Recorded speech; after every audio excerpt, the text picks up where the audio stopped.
Assalamualaikum warahmatullahi wabarakatuh. Kembali lagi dengan saya Hadir Ramadhani. Di sini ya untuk hari ini saya akan menjelaskan mengenai perbedaan dari qawaid fiqhiyah, usul fiqh dan zawabit fiqhiyah.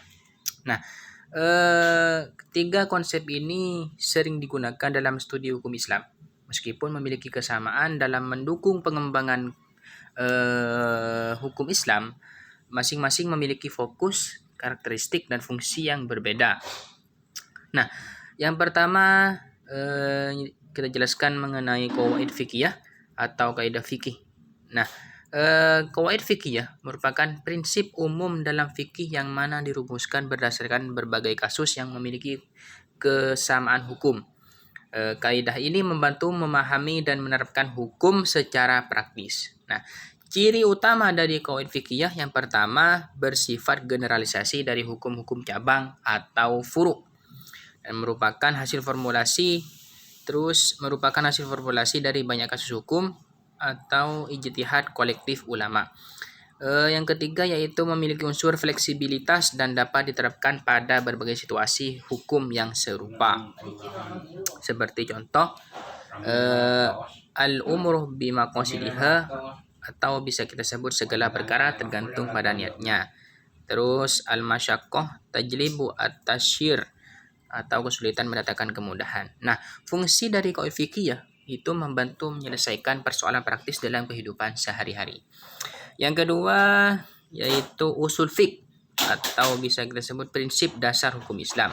Nah, usul fiqh yaitu ilmu yang membahas dasar-dasar atau metodologi untuk menggali hukum Islam dari sumber-sumbernya seperti Al-Quran, hadis, terus ijma, dan juga apalagi kias. Nah, ciri utama dari usul fiqh yang pertama yaitu fokus pada metodologi dan proses istinbat atau penggalian hukum. Yang kedua, berisi teori-teori tentang interpretasi dan analisis teks hukum Islam. Yang ketiga, lebih teoretis dibanding qawaid fikih. Begitu. Nah, contoh dari usul fiqh yang pertama seperti amr, yakni menunjukkan kewajiban kecuali ada dalil yang mengalihkan. Terus di sini ada lafaz mencakup seluruh makna kecuali ada pengecualian. Nah, fungsi dari usul fiqh yaitu menyediakan panduan untuk mengeluarkan hukum syar'i dari sumber aslinya. Nah, pembahasan yang terakhir, yang ketiga yaitu zawabit fiqhiyah atau ketentuan fikih tetap. Nah, zawabit fiqhiyah yaitu ketentuan-ketentuan yang bersifat tetap dalam fikih yang tidak dipengaruhi oleh perubahan zaman, tempat, ataupun kondisi. Nah, ciri utama dari zawabit fiqhiyah yang pertama yaitu merupakan hukum yang bersifat permanen dan tidak berubah. Yang kedua, berbasis pada nas yang qat'i atau pasti atau ijma yang mutlak.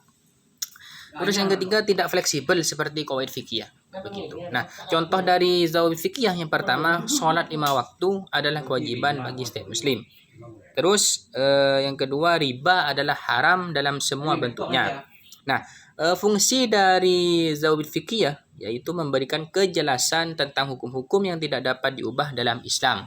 Jadi kesimpulannya, qawaid fikih ini berguna untuk penerapan hukum dalam kasus yang serupa dan bersifat fleksibel. Kalau usul fiqh adalah dasar metodologi untuk menggali hukum dari sumber aslinya. Kalau zawabit fikih adalah hukum tetap yang tidak berubah meskipun kondisi zaman berbeda. Gitu. Jadi ketiga konsep ini saling melengkapi dalam membangun kerangka hukum Islam yang solid, dinamis, dan praktis. Mungkin hanya itu yang dapat saya sampaikan. Kurang lebihnya mohon maaf. Assalamualaikum warahmatullahi wabarakatuh.